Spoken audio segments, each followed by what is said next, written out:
Hello! మనమైతే విజయనగరంలో ఇంకో ప్లేస్‌కి వచ్చేసాం. అది రామనారాయణం. రామనారాయణం టెంపుల్ ఎవరైనా చూసారా? విన్నారా? Please like, share, subscribe to my channel. నేను అయితే పోస్ట్ చేస్తుంటాను ప్లేసెస్. మీరు సబ్స్క్రైబ్ చేసుకోండి. అలాగే నేను నా ఎక్స్పీరియన్స్ అయితే రామనారాయణ టెంపుల్‌లో చెప్తాను. అలాగే మేమైతే రామనారాయణ టెంపుల్‌కి వచ్చాము.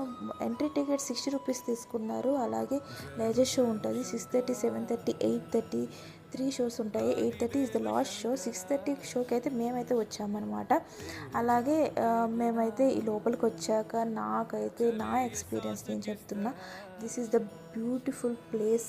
అది కూడా ఈవినింగ్ రావాలి. ఆ గాలి ఉంటుందా, దాని వల్ల మనకి ఏమున్నా అసలు టెన్షన్స్ అన్నీ పోతాయి అన్నమాట. అంత బాగుంటుంది. అలాగే ఇది బాణం షేప్లో కన్స్ట్రక్ట్ చేశారు. ఒక డ్రోన్ వ్యూతో అయితే మీకు బాగా కనిపిస్తుంది. యాక్చువల్లీ చెప్పాలంటే నేను ఫోన్లో క్యాప్చర్ చేశాను కాబట్టి నాకు అంత రాలేదు. Please stay tune for part 2.